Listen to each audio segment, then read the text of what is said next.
안녕하세요. 이정우 에디터입니다.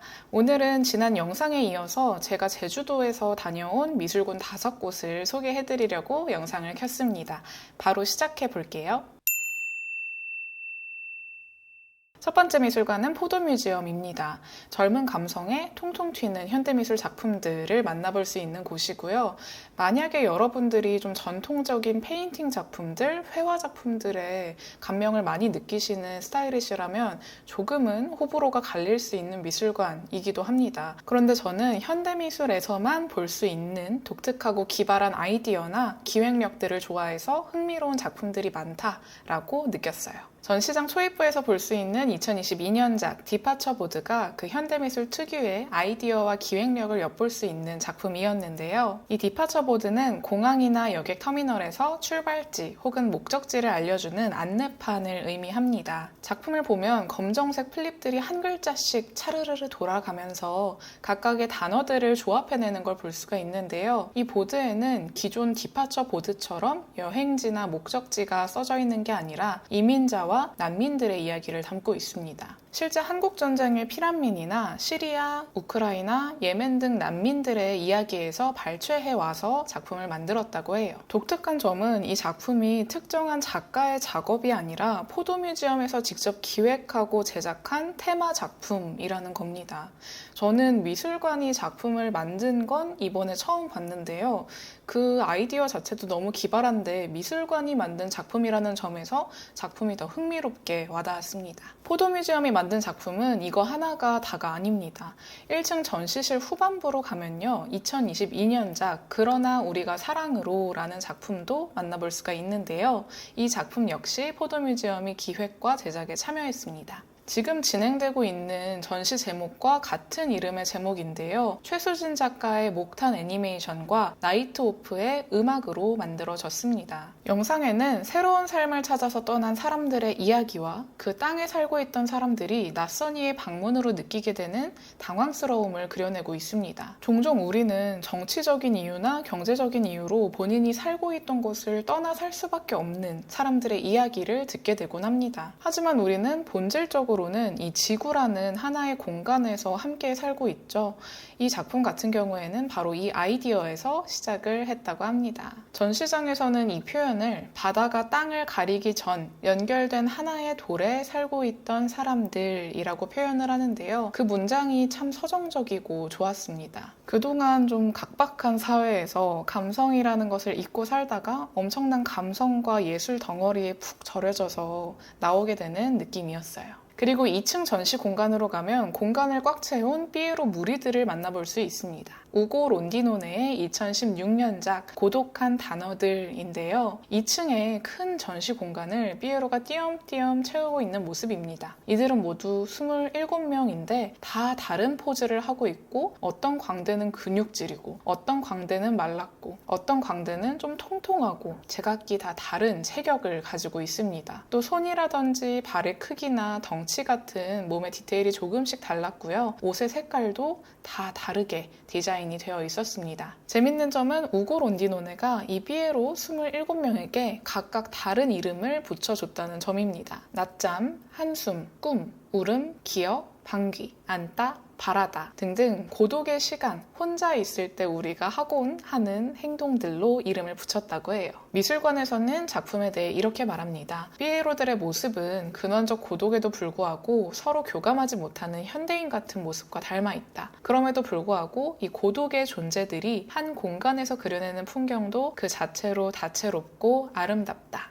저는 사실 제주 비엔날레를 보러 제주도에 방문을 했던 건데요. 포도뮤지엄의 작품들은 비엔날레와는 상관없이 별도로 진행이 되는 전시였지만 그럼에도 불구하고 비엔날레만큼 기획력이 돋보이고 아이디어가 독특한 작품들을 많이 만나볼 수 있었던 것 같습니다. 그리고 이 영상을 찍으면서 문득 생각이 든 건데 컬렉터들이 사지 않을 법한 작품들이 대단히 많았어요. 흔히 시장에서 활발하게 거래되는 그런 유형 모듈형의 작품들을 보기가 힘들었습니다. 규모가 큰 설치 작업이거나 영상 작업 혹은 전력으로 작동하는 작업, 참여형 작품들이 많았습니다. 오히려 이런 작품들에서 현대미술 특유의 느낌들을 만나게 되는 것 같은데요. 저는 그런 점에서 포도뮤지엄의 전시 작품들 굉장히 즐겁게 감상할 수 있었습니다. 제주도 방문할 계획이 있으시다면, 그리고 현대미술의 독특한 아이디어를 즐겁게 감상하시는 분들이라면 포도뮤지엄 전시 한 번쯤 보고 오시길 추천드립니다.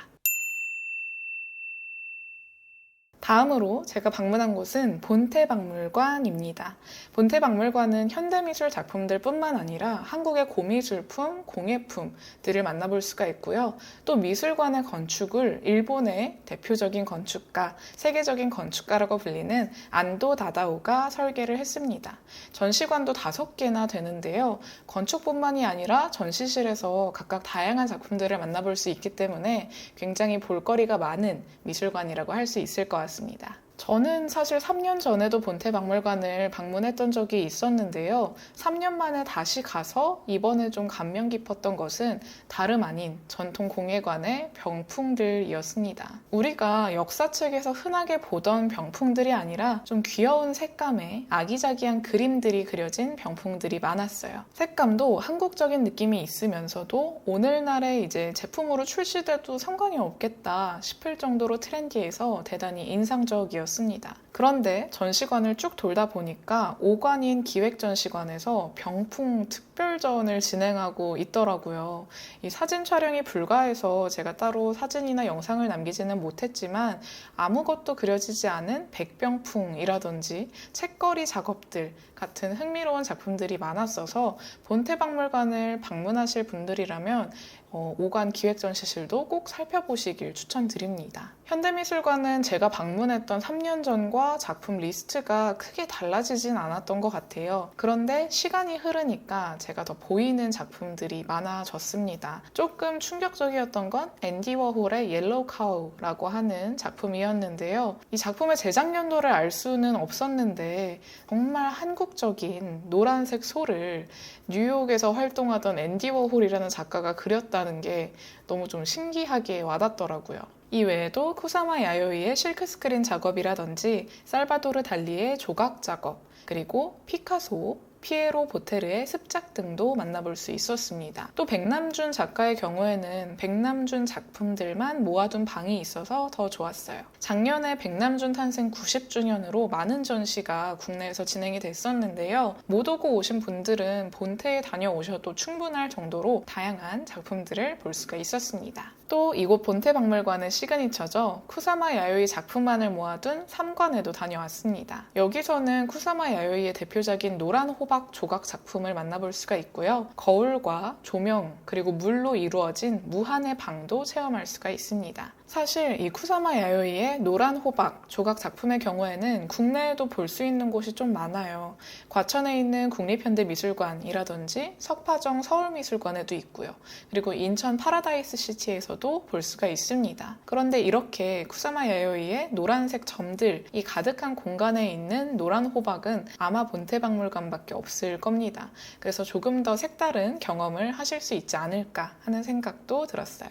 이렇게 본태박물관은요, 정말 작품 수가 많고 전통 공예부터 시작해서 국내외 현대미술 작품들, 그리고 안도 다다오의 건축물까지 볼거리가 너무나 많은 곳이기 때문에 조금 시간 여유를 두시고 방문해서 충분히 감상하고 오시길 추천드립니다.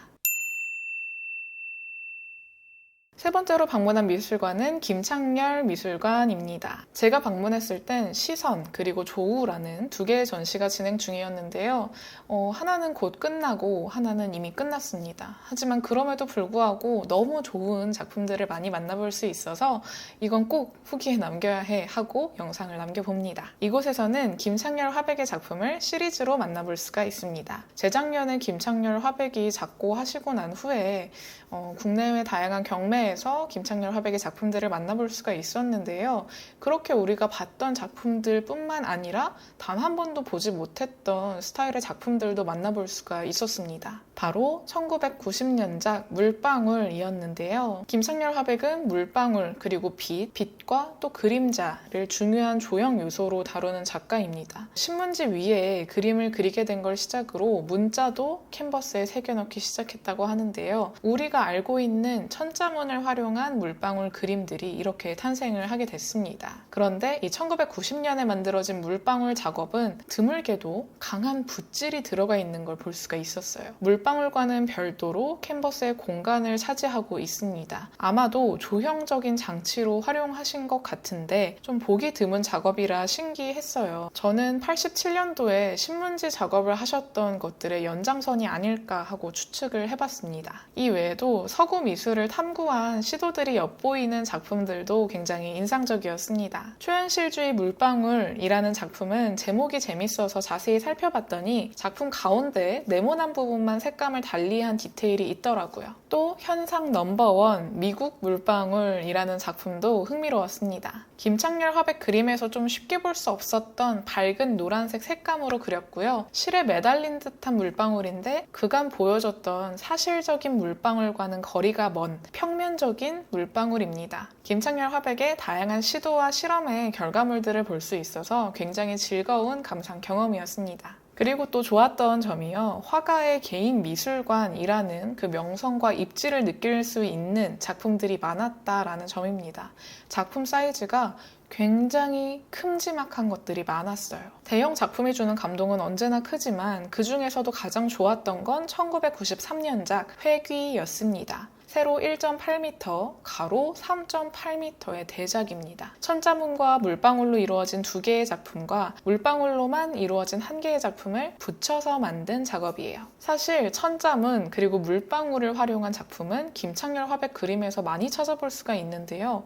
두 개의 작품에는 천자문을 그려놓고 나머지 한 개의 작품에는 천자문을 아예 빼버리니까 조형적으로 대단히 특별해 보이게 와닿더라고요. 또 김창렬 미술관에는 공간 곳곳에 통창과 작은 작품들, 설치 작품들이 있습니다. 덕분에 제주도 자연과 작품을 모두 잘 감상할 수 있었는데요. 지난 영상에서 언급했던 제주 현대미술관에서 자연이 작품을 압도하는 느낌이었다라고 말을 하면서 좀 아쉬웠다고 이야기를 했었는데 김창렬 미술관은 공존을 넘어서 작품과 자연이 시너지를 내며 극대화하는 느낌이었습니다. 김창렬 화백의 작품에 대해서 이야기를 하자면 정말 끝도 없이 계속 얘기할 수 있을 만큼 너무나 좋은 작품들이 많았는데요. 천자문을 활용한 작업들이라든지 물방울의 디테일, 그리고 이 소재들을 다양하게 변주하는 모습, 그리고 다양한 실험을 이어가면서도 놓치지 않는 미감, 시대적인 변화를 작품에 적용해본 시도, 작품의 마감까지 모든 것이 인상적이고 감동의 연속이었습니다. 앞서 포도뮤지엄의 사례를 들면서 현대미술이 줄 수 있는 감동은 좀 기발한 아이디어나 작가의 기획력 등이 될 것 같다라고 이야기를 했었는데요. 반면에 이런 전통적인 페인팅 작업에서 우리가 느낄 수 있는 감동들, 커다란 규모에서 오는 압도감이라든지 작가의 장인 정신이라든지 실험 정신, 천을 다 하나하나 채워나가면서 그려낸 그 노고라든지 이런 것들이 고스란히 느껴져서 너무나 큰 감동을 많이 느낄 수 있는 작품들이었던 것 같습니다. 주변 지인들한테 이렇게 너무 감동에 차서 후기를 얘기했더니 김창렬 화백의 인생을 담아낸 다큐멘터리 물방울을 그리는 남자도 추천을 많이 해주더라고요. 김창렬 화백의 차남이 직접 촬영과 편집, 음악까지 맡아서 진행한 다큐멘터리라고 하는데요. 이 작품 제가 조금 찾아보니까 이동진 평론가님이 별을 4개 주셨더라고요. 그래서 저는 아직 보지 못하긴 했지만 조만간에 함께 한번 살펴보려고 하고 있습니다. 또 김창렬 미술관은 저지문화예술인 마을에 위치해 있습니다. 주변에 제주 현대미술관도 있고 문화예술 공공수장고도 있고 다양한 다른 미술관들이 많이 있어요. 저는 이번에 방문해보지 못했지만 근처에 유동룡 미술관, 일본 이름 이타미준 미술관도 있으니까요. 시간이 가능하신 분들은 저지문화예술인 마을에 있는 미술관들 한번 쫙 투어 돌듯이 감상해보고 오시면 좋을 것 같습니다. 네 번째 미술관은 왈종미술관입니다. 이왈종 작가의 생계를 개조해서 만든 미술관이고요. 1층은 티켓 부스 그리고 어시 작가들의 작업 공간이고 2층으로 올라가면 전시장이 나옵니다. 이 전시장에는 이왈종 작가가 제주 생활을 하면서 경험한 것들을 그려낸 작품들을 만나볼 수 있고요. 골프를 치거나 혹은 집에서 쉬거나 제주의 자연 환경을 그려내거나 하는 다양한 모습들을 그려낸 작품들을 만나볼 수가 있습니다. 또 페인팅 작업뿐만 아니라 도자기나 짧은 글을 적은 작품 그리고 조각 작품들도 만나볼 수 있고요. 작품을 보는 재미가 있었던 게 색감도 아기자기하고 위트 있는 문구가 들어가 있는 그림들도 있어서 미술을 좀 어렵게 느끼시는 분들도 가볍게 재밌게 볼 수 있는 전시가 아닐까 하는 생각이 들었습니다. 이 왈종미술관에서 개인적으로 가장 좋았던 곳은 3층 공간입니다.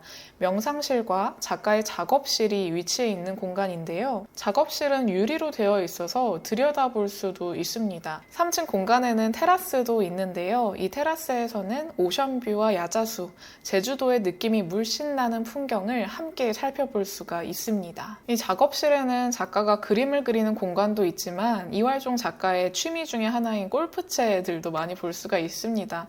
이 골프를 치는 모습은 작품에도 많이 등장을 하는데요.